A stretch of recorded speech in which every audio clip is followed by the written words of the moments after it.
Hi ಎಲ್ರಿಗೂ ನಮಸ್ತೆ, welcome back to my channel. ಎಲ್ಲರೂ ಹೇಗಿದ್ದೀರಾ? ನಾವು ಕೂಡ ತುಂಬ ಚೆನ್ನಾಗಿದ್ದೀವಿ. ನಾನು ಲಾಗ್ ಅಪ್ಲೋಡ್ ಮಾಡ್ತಿರೋದು ಬಂದು ಇದು ಲಾಸ್ಟ್ ಲಾಗ್ ಅಪ್ಲೋಡ್ ಮಾಡಿದ್ನಲ್ಲ, ಅದು ಕಂಟಿನ್ಯೂ ಲಾಗ್ ಆಗಿರುತ್ತೆ. ಏನಪ್ಪ ವಿಷಯ ಅಂದರೆ, ಮದುವೆಗೆ ಹೋಗ್ತೀವಿ ಅಂತ ಹೇಳಿದ್ನಲ್ಲ, ರಿಸೆಪ್ಷನ್ಗೆ ರೆಡಿಯಾಗಿ ಹೋಗಿದ್ವಿ. ನಾನು ನಮ್ಮ ಅಕ್ಕರು ನಮ್ಮ ಅತ್ತಿಗೆನೂ ಬಂದಿದ್ರು ಜೊತೆಲಿ. ತುಂಬ ದಿನ ಆದಮೇಲೆ ಈ ಥರ ಫಂಕ್ಷನ್ಗೆ ಎಲ್ಲರೂ ಒಟ್ಟಿಗೆ ಹೋಗಿದ್ದು ರೆಡಿಯಾಗಿಬಿಟ್ಟು. ನಾನೇನು ಮಕ್ಕಳನ್ನ ಕರ್ಕೊಂಡು ಹೋಗಿರಲಿಲ್ಲ, ಯಾಕೆಂದರೆ ತುಂಬ ಕ್ರೌಡ್ ಇರುತ್ತೆ ಅಂತ ಗೊತ್ತಿತ್ತು. ಮತ್ತು 1 ಅವರ್ ರಿಟರ್ನ್ ಹೋಗಿ ಬಂದುಬಿಡೋದಲ್ವಾ ಅಂದ್ಬಿಟ್ಟು ಮಕ್ಕಳನ್ನ ನಮ್ಮ ಅಮ್ಮನ ಹತ್ರ ಬಿಟ್ಟು ಹೋಗಿದ್ದೆ. ಅಂದರೆ ನಮ್ಮ ಹಸ್ಬೆಂಡ್ ಕೂಡ ಬೇಗ ಡ್ಯೂಟಿಯಿಂದ ಬರ್ತೀನಿ ಅಂತ ಹೇಳಿದರು, ಅದಕ್ಕೋಸ್ಕರ. ತುಂಬ ಚೆನ್ನಾಗಿತ್ತು ಮದುವೆ. ಎಷ್ಟು ಚೆನ್ನಾಗಿತ್ತು ಅಂದರೆ ಡೆಕೋರೇಷನ್ ಎಲ್ಲ ಸೂಪರಾಗಿ ಮಾಡಿಸಿದ್ರು.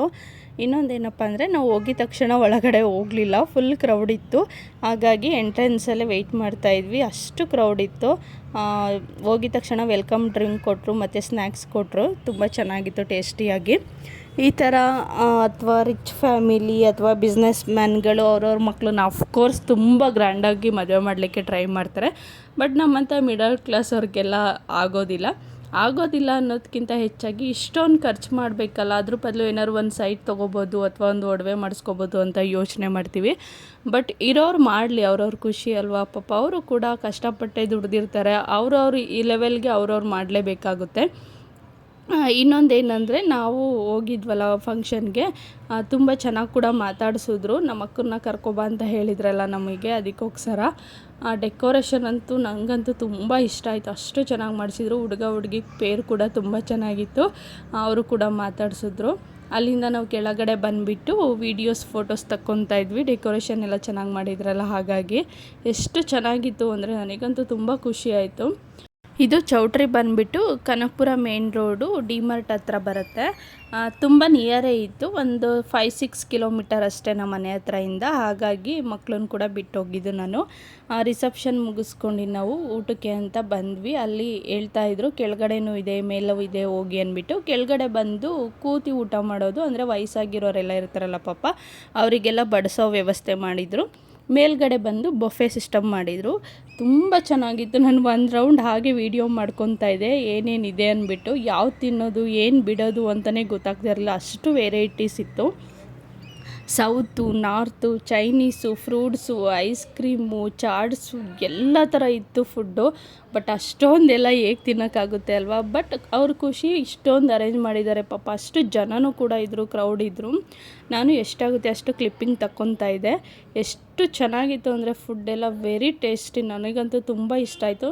ನಮಗೆಲ್ಲ ಏನು ಗೊತ್ತು, ಬಟ್ ಎಷ್ಟು ಸಾಧ್ಯನೋ ಅಷ್ಟು ಟೇಸ್ಟ್ ಮಾಡೋಕ್ಕೆ ಟ್ರೈ ಮಾಡಿದೆ. ಬಟ್ ಎಲ್ಲ ತಿನ್ನೋಕ್ಕಾಗೋದಿಲ್ಲ ಅಲ್ವಾ, ಸ್ವಲ್ಪ ಒಂಚೂರು ಒಂದೊಂದು ಸ್ಪೂನಷ್ಟು ಟ್ರೈ ಮಾಡ್ಬೋದಷ್ಟೇ.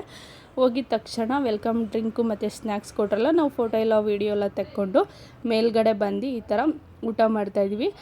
ಎಲ್ಲರೂ ನಿಂತ್ಕೊಂಡು ಈ ಥರ ಒಂದು ಫಂಕ್ಷನಿಗೆ ಬಂದು ಅಥವಾ ಈ ಥರ ಟೆರೇಸಲ್ಲಿ ಎಲ್ಲ ನೋಡ್ಕೊಂಡು ಊಟ ಮಾಡೋದಿದೆಯಲ್ಲ, ತುಂಬ ಖುಷಿ ಕೊಡುತ್ತೆ. ಬಟ್ ನಮ್ಮ ಜನ ಇದ್ದಾಗ ನಮ್ಗೆ ಇನ್ನೂ ಖುಷಿ ಕೊಡುತ್ತೆ ಅಲ್ವಾ.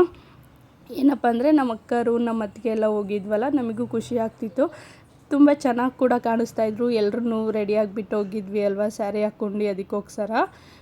ಈ ಥರ ಎಲ್ಲ ಹೊರಗಡೆ ಹೋದಾಗ ಅಫ್ಕೋರ್ಸ್ ಖುಷಿ ಆಗುತ್ತೆ. ನನಗೂ ಅಷ್ಟೇ, ನನ್ನ ಕೈಲಿ ಎಷ್ಟಾಗುತ್ತೆ ಅಷ್ಟು ಕ್ಲಿಪ್ಪಿಂಗ್ ತಗೊತಾ ಇದ್ದೆ. ಏನಪ್ಪ ಅಂದರೆ, ನಿಂತ್ಕೊಂಡು ಊಟ ಮಾಡಬೇಕಿತ್ತಲ್ವ, ಅಷ್ಟು ವೀಡಿಯೋಸ್ ಮಾಡ್ಕೊಳ್ಳಿಕ್ಕಾಗಲಿಲ್ಲ ನನಗೂ ಕೂಡ.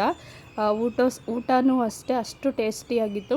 ಚಾಟ್ಸ್ ಎಲ್ಲ ಇತ್ತು ಮತ್ತು ಬಾಂಬೆ ಸ್ಟೈಲ್ ಫುಡ್ ಎಲ್ಲ ಇತ್ತು, ವೆರಿ ಟೇಸ್ಟಿಯಾಗಿತ್ತು. ಅಷ್ಟು ಕ್ರೌಡ್ ಇತ್ತು, ಏನು ತಿನ್ನೋದು ಏನು ಬಿಡೋದು ಅನ್ನಿಸ್ತಾಯಿತ್ತು. ಎಷ್ಟು ಜನ ಬಂದಿದ್ರು ಅಂದರೆ, ತುಂಬ ಜನ ಬರ್ತಾನೇ ಇದ್ದರು ಹೋಗ್ತಾನೇ ಇದ್ದರು, ಅಷ್ಟು ಕ್ರೌಡ್ ಇತ್ತು.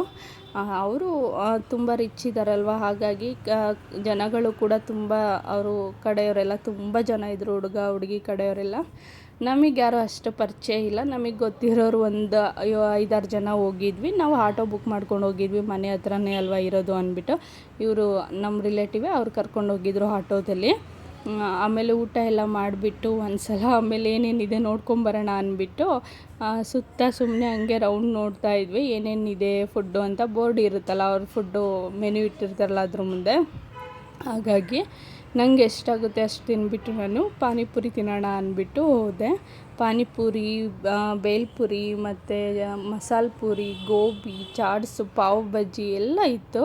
ಆಮೇಲೆ ಫ್ರೂಟ್ಸು, ಐಸ್ ಕ್ರೀಮು, ಸ್ವೀಟ್ಸು, ಏನು ತಿನ್ನೋದು ಏನು ಬಿಡೋದಪ್ಪ ಅನ್ನಿಸ್ತಾಯಿತ್ತು, ಅಷ್ಟು ಟೇಸ್ಟಿಯಾಗಿ ಕೂಡ ಇತ್ತು. ಬಟ್ ಮದುವೆ ಊಟ ಎಲ್ಲ ಒಂದ್ಸಲ ತಿಂದರೆ ಅಷ್ಟೇ, ಆದರೆ ಒಂದು 2-3 ತಿಂದರೆ ಅಷ್ಟೊತ್ತಿಗೆ ಸುಸ್ತಾಗಿಬಿಡುತ್ತೆ ಅಲ್ವಾ. ಆಮೇಲೆ ವಿಡಿಯೋ ಕೂಡ ಮಾಡ್ಕೋಬೇಕಿತ್ತು ನಾನು ಕೆಲವೊಂದು ಕ್ಲಿಪ್ಪಿಂಗು, ಹಾಗಾಗಿ ಅಷ್ಟೇ ನಾನು ಊಟ ತಿನ್ನೋಕ್ಕಾಗಲಿಲ್ಲ. ಯಾಕೆಂದರೆ ನಾವು ಸ್ವಲ್ಪ ಮಧ್ಯಾಹ್ನ ಲೇಟಾಗಿ ಊಟ ಮಾಡಿದ್ದೆ, ಹಾಗಾಗಿ ಅಷ್ಟು ತಿನ್ನೋಕ್ಕಾಗಲಿಲ್ಲ ನನಗೂ. ನನ್ನ ಫೇವ್ರೆಟ್ ಅಂದರೆ ಲಾಸ್ಟ್ ವೀಡಿಯೋದಲ್ಲಿ ನೋಡಿರ್ಬೋದು, ಪಾವ್ ಬಜ್ಜಿ ನಾನು ನೋಡಿರಲಿಲ್ಲ ಇದೆ ಅಂದ್ಬಿಟ್ಟು. ಆಮೇಲೆ ಊಟ ಎಲ್ಲ ಆದಮೇಲೆ ಒಂದು ಸಲ ಎಲ್ಲರೂ ಟೇಸ್ಟ್ ಮಾಡೋಣ ಅಂದ್ಬಿಟ್ಟು ಈಸ್ಕೊಂಡೆ ಒಂದು. ನಾವು ಏನು ಕೇಳ್ತೀವಿ ಅದನ್ನು ಅಲ್ಲೇ ಪ್ರಿಪೇರ್ ಮಾಡಿಕೊಡ್ತಾರೆ, ಆ ಥರ ಸಿಸ್ಟಮ್ ಮಾಡಿದರು. ಇಷ್ಟ ಆಯಿತು ನನಗೂ ಕೂಡ. ಬಟ್ ನಮಗೆ ಗೊತ್ತಿರೋರೇ ನಮಗೆ ಪ್ರೀತಿ ಕೊಡೋದು ಕಡಿಮೆ, ನಮಗೆ ಗೊತ್ತಿಲ್ಲದೆ ಇರೋರು ಈ ಥರ ಹೋದಾಗ ಇಷ್ಟು ಪ್ರೀತಿ ತೋರಿಸ್ತಾರೆ, ಮಾತಾಡಿಸ್ತಾರೆ, ಎಲ್ಲರನ್ನೂ ಕರ್ಕೊಬನ್ನಿ ಅಂತ ಹೇಳ್ತಾರೆ ಅಂದರೆ ಅವರು ಎಷ್ಟು ಒಳ್ಳೆತನ ಇರಬೇಕಲ್ವ. ಅವ್ರಿಗೂ ಕೂಡ ತುಂಬ ಥ್ಯಾಂಕ್ಸ್ ನಮ್ಮನ್ನ ಮದುವೆಗೆ ಇನ್ವೈಟ್ ಮಾಡಿದ್ದಕ್ಕೆ.